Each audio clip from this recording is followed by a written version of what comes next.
दोस्तों, आज मैं आपको लेकर चल रहा हूँ हर्ष और जीण माता के मंदिर।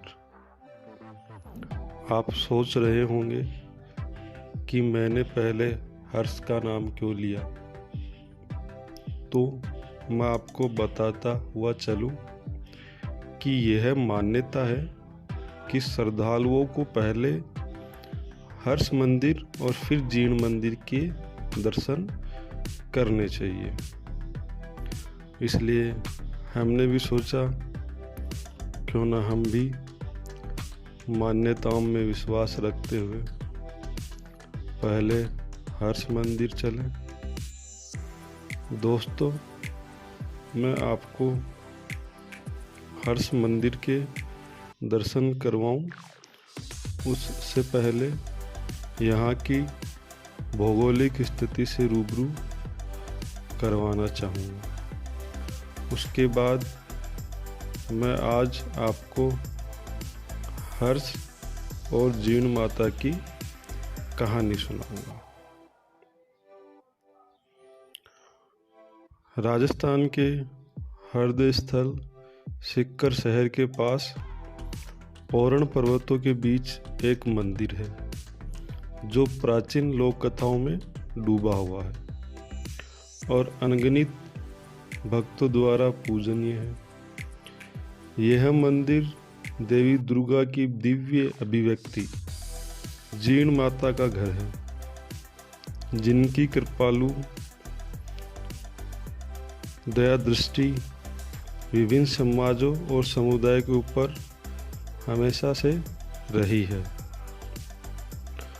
दोस्तों, पुराने समय की बात है। मारवाड़ की धरती पर घाघूराव नामक एक महाबली राजा रहा करते थे। उन्होंने घाघू राज्य की स्थापना की और घाघूपुरी नामक नगरी बसाई। उनके एक पुत्र था जिसका नाम हर्ष था और एक पुत्री थी जिसका नाम जीवन कुमारी था। दोनों भाई बहन में बहुत प्यार था।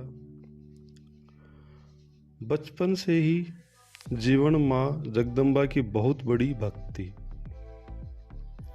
वह माँ जगदम्बा की सच्चे हृदय से भक्ति करती थी।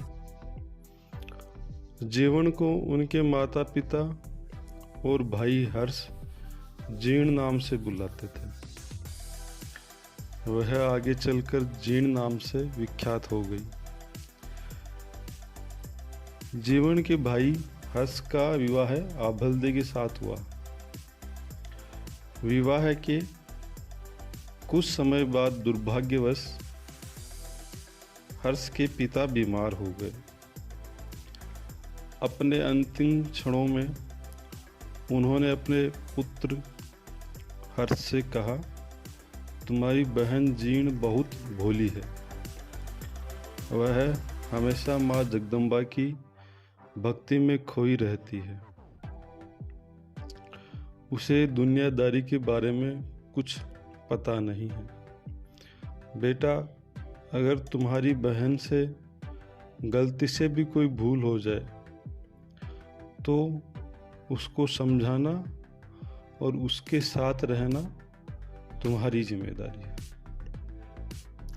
तब हर्ष ने कहा, पिताजी, आप चिंता ना करें, मैं हमेशा जीण का ख्याल रखूंगा और कभी उसे पिता की कमी महसूस नहीं होने दूंगा।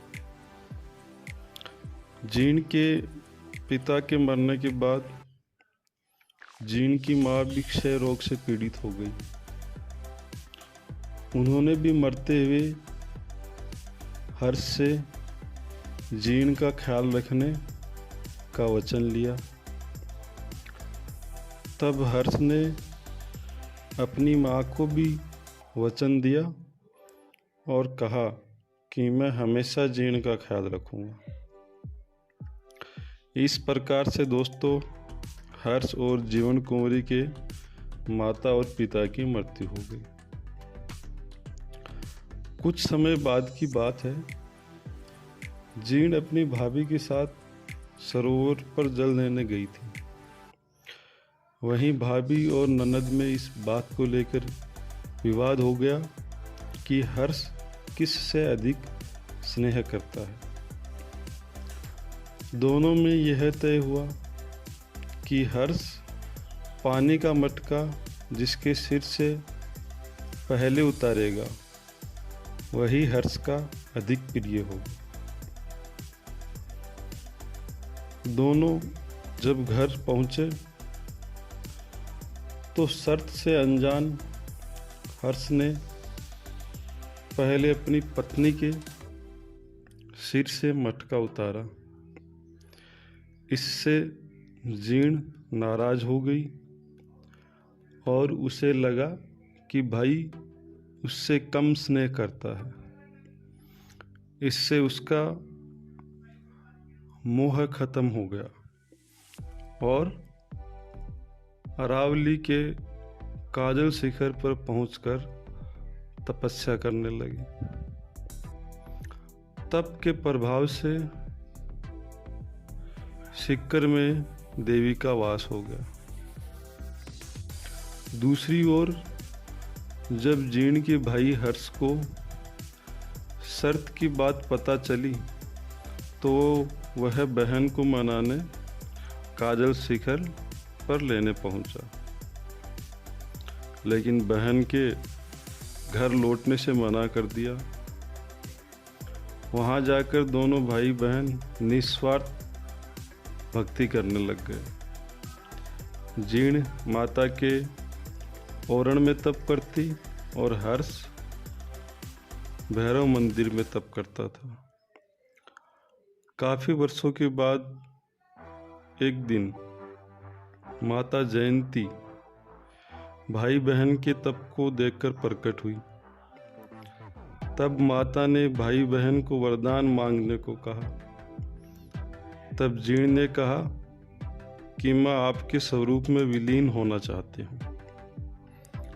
तब जयंती माता ने भाई बहन की बात मानी और जीर्ण जयंती माता के स्वरूप में विलीन हो गई और भाई हर्ष भैरव के स्वरूप में समाकर विलीन हो गए। दोस्तों, तब से लेकर आज तक माँ जगदम्बा को जीर्ण माता से जाना जाता है। तब से आज तक वहाँ काफ़ी चमत्कार हुए हैं। लोगों के रोग, दुख, दर्द दूर हुए हैं और इसी कारण काफ़ी संख्या में लोग भक्तगण जीर्ण माता के दर्शन के लिए आते हैं।